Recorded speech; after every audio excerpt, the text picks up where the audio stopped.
nfudde okusoma ngenda kusoma ebirala byonna kosi yonna binzija mu maaso naye nali simanyi nnyo kiri eno Kampala simanyi ki kyengenda kusoma nga nannyamba nawabaawo omuntu eyanyambako nanteekamu tiketi nengende South Africa wangi taata nensoma ebintu bya discipleship ebyo bya church then nensoma kyemade nize anti nagenda specifically kukola bino bya discipleship kati since nti nayagala nnyo music nga ate ndi interested omuntu napikinga interest nefunayo kakosi ka music nobeera eyo bira nobisoma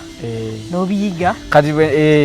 oli South Africa kati awo tugenzeko South Africa kati bwenkomawo nsanga bakyali bange betwamala nabo mu senior 4 bagenze mu senior 5 bagenze mu senior 6 kati ate nga nze sisobola kudda like nagamba naye banekanziremu nsome because nga buli mwanga nsoma biki kati ngenda okoma bakyali bange bagenze ki bakolesedda nga ate sisobola kudda ki kuddayo mabega ate mbeere mabega kubadda osomera ku bakirata osomera ku bantu kati abali tebaliyo ng'amagoya mukwasi wekka kati nga ndaba bipya nnyo kati waliwo bakyali bange abaali ku YMCA nga balina kosi gye bakola neŋŋamba kangende ku wayi neŋŋenda nensoma travel and tourism oyina ovudde gundi ovudde South Africa ofunye ya music yali certificate wabalinga gyokita ofunye n'endala ya disciple then ofunye ozeno kwa MC nensoma travel and tourism ogisomye kubanga ojagala ogisomye because ononyezaawo kyokola nagisoma nga njagala omuntu oyo yanyambako yali ayagala kunkolera company oberenga travel company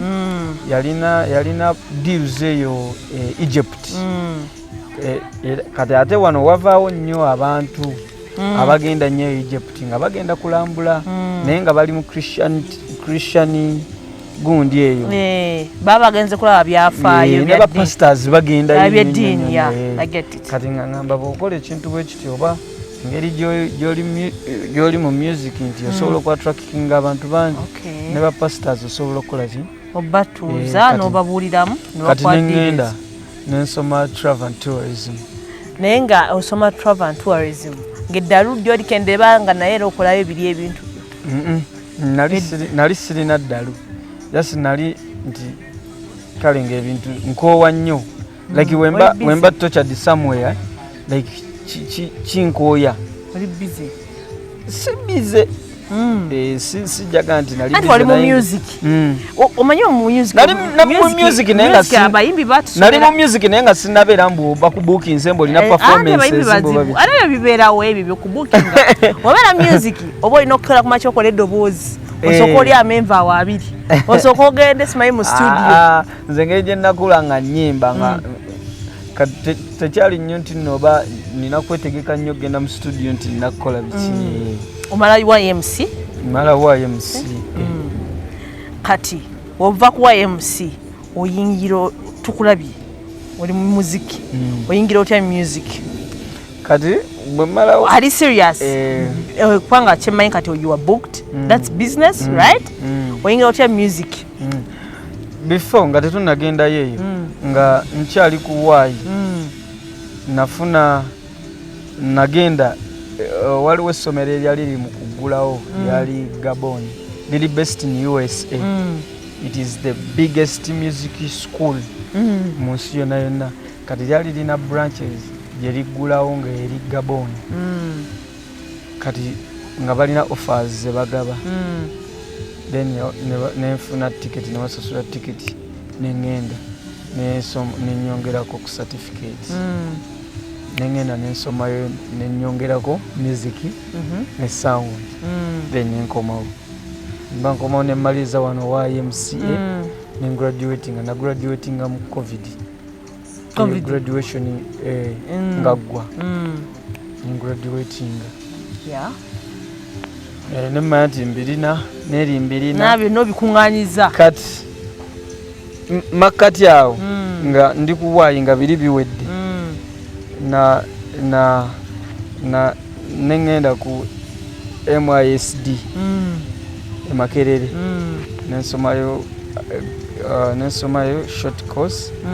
ya NGO management organization. Nali natandika NGO naye nga sirina bitabo, sirina gundi zaayo.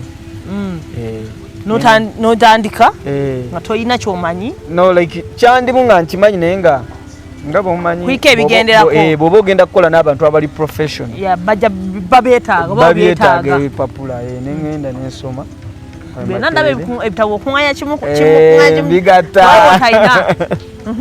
nebigata naye nembeera nga mbiina so nemmaliriza nga nsomesoma ebintu awo bingi naye nga erisi eyongerayo. Yes. Ate kino kikola kisinza tageti omuntu gy'abayina kati ovuddewo awo byonna bisomi byonna obikuŋŋaanyiza ebintu byo covid biki music yojja ne tudis awo ntandika music ali serious namutandikira awo nga kuwaayi era natuuka nga abaana bandaba ku TV interviews twakulabiko naye nga nze era oli awo mu gospel ne mu gospel wange embeera kamu weewandikira music nze newandikira music manyi n'omuproducinga naye nga nfuna bakyali bange ne bamproducinga atini twakola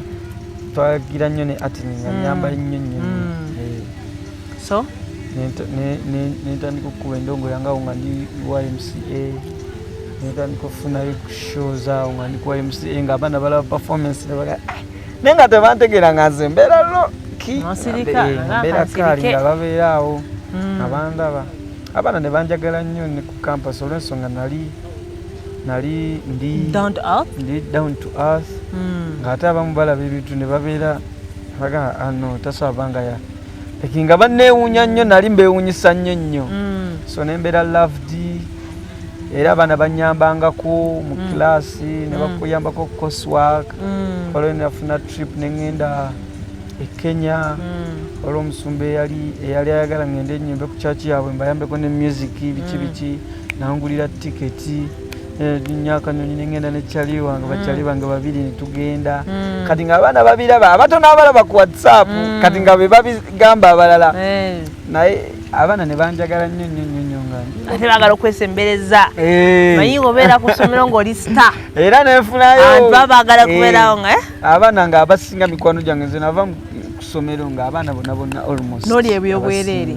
tolya byabwereere ebiriwa ebintu ŋŋamba ebyokulya ebyokunywa kubanga abantu obeera wamaanyi ku star abantu bakugulira ebintu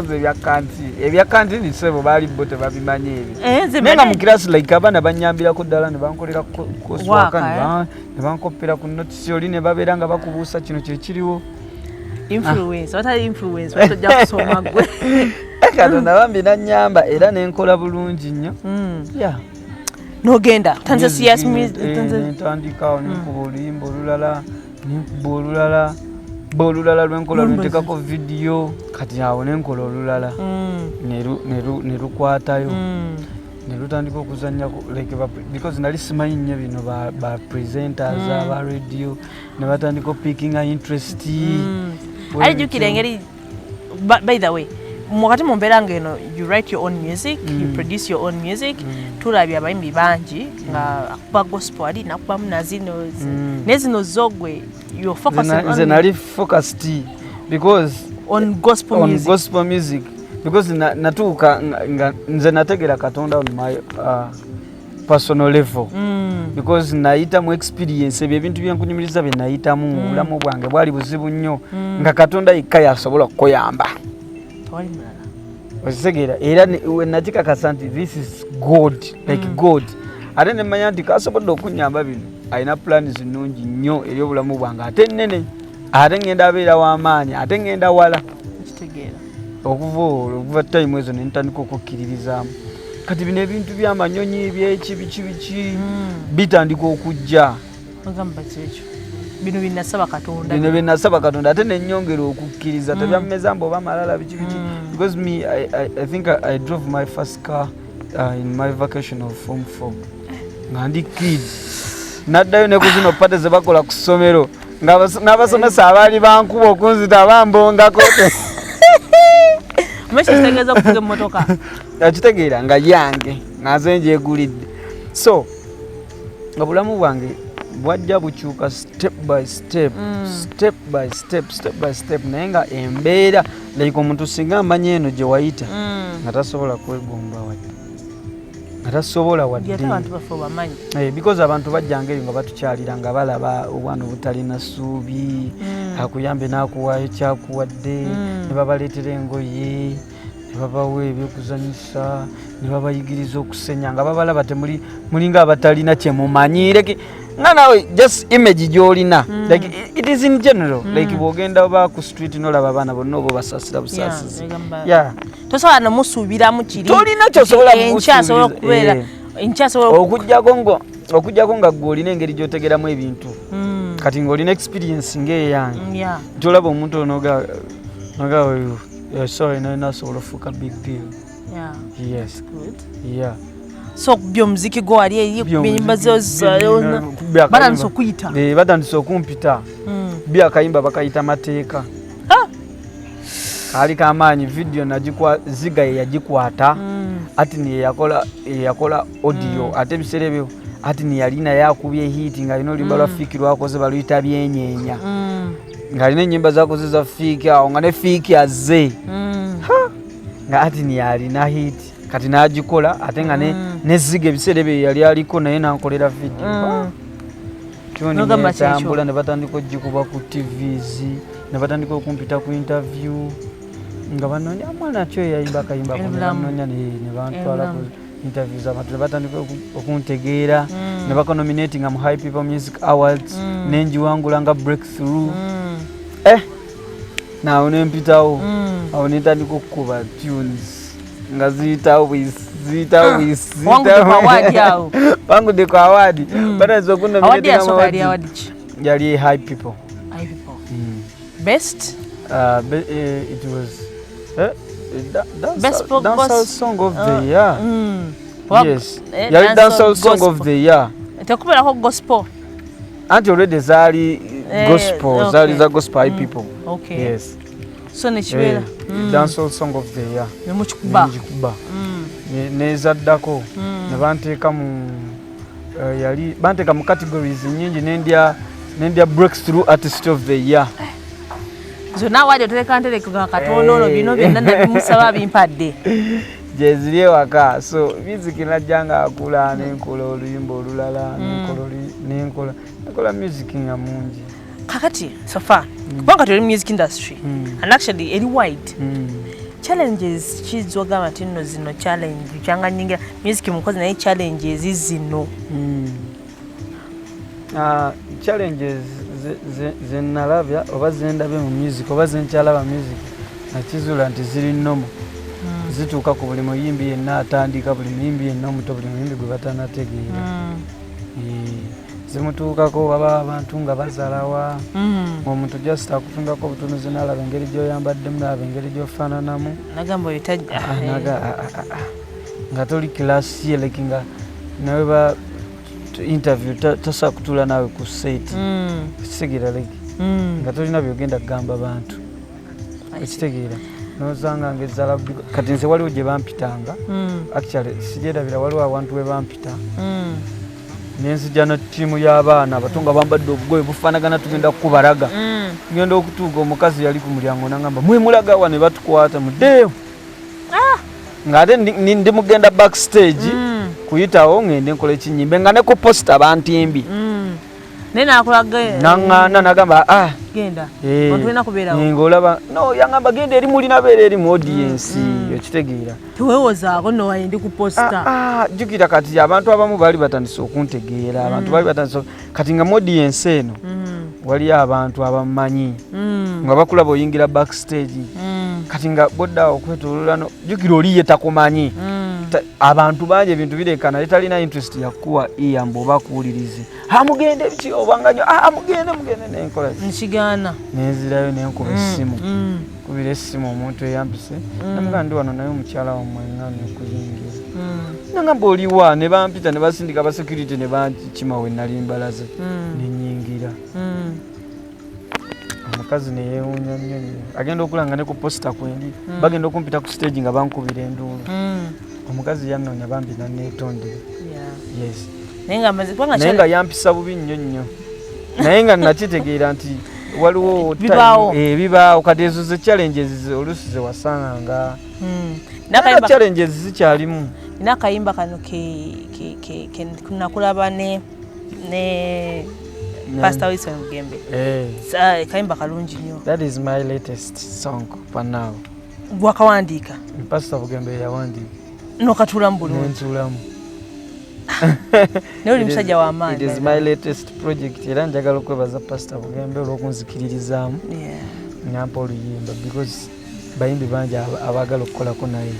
samusasula ssente samugiraki nejja sinamugamba bugambi nakuwa chance nampa chance bambi era ntutte mu bifo ebyenjawulo anyimbisizza awantu wesusubira okitegeera ovimbye amaanyi gega amanyi ga Katonda gogibaita amaanyi ga Katonda kitiibwa kya Mukama ate n'atakomaawo n'akwokyayo like bwe muyimba mwenna ng'akuwaayo kama abadde mulungi. So atulaba emboozi badde Eli Bulamu abasinga gumanyi ng'omuyimbi wa gospel by the way music mulungi nnyo. Yes, osomusa on all social media platforms, Instagram, YouTube, gendo labe by the way ate muvubuka youth. So by the way ngafuna bakumaliriza mpa ebigambo nga kimbi 2-3 ngobiwa muvubuka aliye omuvubuka aliye abavubuka by the way ennaku zino ennaku ezo twakola research whereby abavubuka abafa depression, anxiety, a lot of stuff baweddemu amaanyi naye nga muvubuka naye kakati amuvubuka yemwe just bigambo 2-3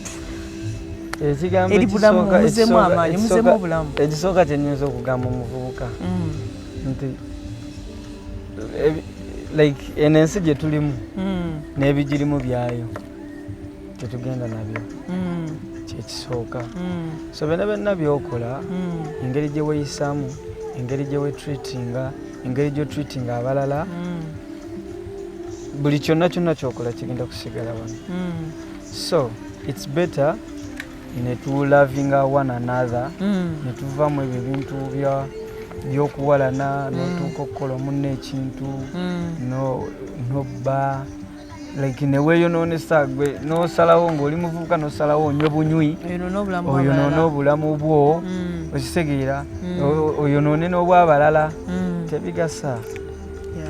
Ekyokubiri nti tumanye twesige Katonda tewali kintu kyonna Katonda kyatasobola kukola newobeera oli mu mbeera ki best example nze ndi example nga bwe nkunyumizza obulamu bwange okitegeera byonna it has been God. Nze sirina kyenkauntingira ku bazadde bange sirina nti oba biki nze obulamu bwange bwonna mbulivinze n'abantu nga bwonna mpita nompa opportunity nenjogera wano omuntu omu napikinga interest like obulamu bwange buzze bulandira ku bantu era ne family yange babeera nnyo surprise nga balaba kino kizaayo ku kinti it is only God asobola okutegeera okusinga n'abazadde baffe okitegeera so twesige Katonda yasobola okukola buli kimu newobeera oli mu mbeera ki Katonda asobola ogikyusa newobeera weetaaga ki Katonda asobola okukikuwa. It is a matter of believing in God. Thank you for coming. Tweyanzanya. But the AC Love Therapy, want to talk with AC. Go and subscribe. Please subscribe to this channel. Obenga ofune bintu nga bino. Na bagamba a lot is coming.